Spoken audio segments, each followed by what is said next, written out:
I just want to break down to what I call the triple conscious theory. So this theory will set you up to understand exactly why social media dysmorphia happens. So mind you, everything I'm mentioning is considered in the online world or the social media realm. So meaning that you're no longer in the physical, like I can touch you physically. This is all subconscious, all up here.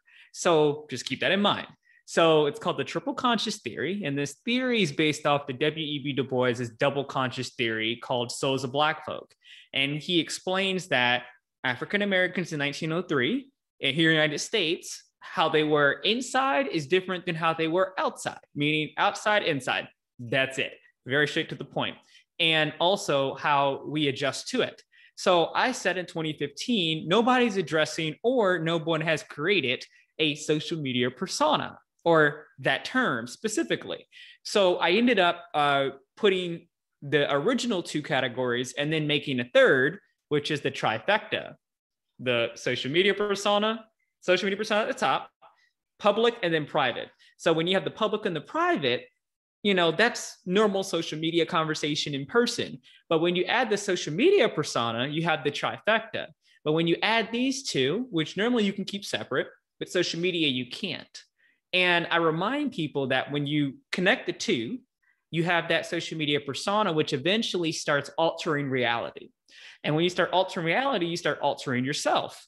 And when you start altering yourself, you start taking from other things that may not actually apply to you, but because it looks good, because it sounds good, because it may be appealing, whether it's texture, whether it's the image, whatever the context is, you start taking form of that subconsciously, maybe not physically, but subconsciously. And shout out to our great researcher, Nyla Keep here at the Social Research Institute. She actually helped develop that term, social media dysmorphia. And all that is, it's like body dysmorphia in the real world, meaning you see yourself in a mirror and you compare yourself to something that really isn't. And you can't get that out of your mind because you have this image, but something inside of you says, I'm not enough. Something inside of you says, I want to be like the person that, maybe born genetically in fit, in shape, chiseled like a rock, but that's just how they are naturally. But body dysmorphia says, hey, I myself want to be like that. I'm not good with myself because I don't approve of it. So what we did was at the Social Media Research Institute, we said, hey, there's a social media dysmorphia in play. Because if you look online, a lot of the younger generation compares himself to people that may have had surgery, which I know people that have had it. I don't knock it. You do what you do. That's your life. But a lot of the decisions that we make are based off what we see. And normally we may see someone in person and say, well, hey, how much that costs? I can't afford that. I'll deal with myself, whatever I got to do to make it happen.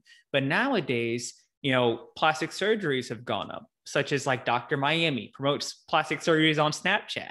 So you have access to millions of young people who may at one time never had the opportunity to even know what a plastic surgery is, get full blown access to the process of the beginning, the pre-op, post-op, and after, the whole nine, and the whole breakdown of beginning to end and where they're located and doing extra research, leading to social media dysmorphia.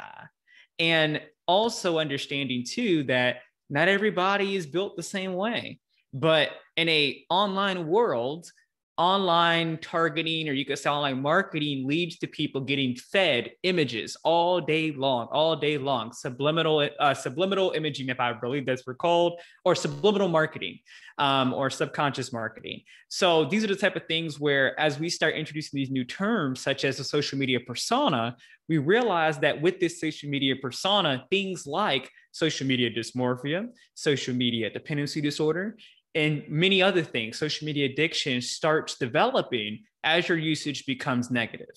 And what we're trying to do now is address how we can make a positive change for those that are already affected. So when our kids are born and they grow up into the social media realm, we know, okay, you have social media dependency disorder. This is how you address it. You have social media dysmorphia. This is how we address it. You're catering to your social media persona. Let's find that balance between real world and online world. This is how you do it. Nobody's talking about it but us.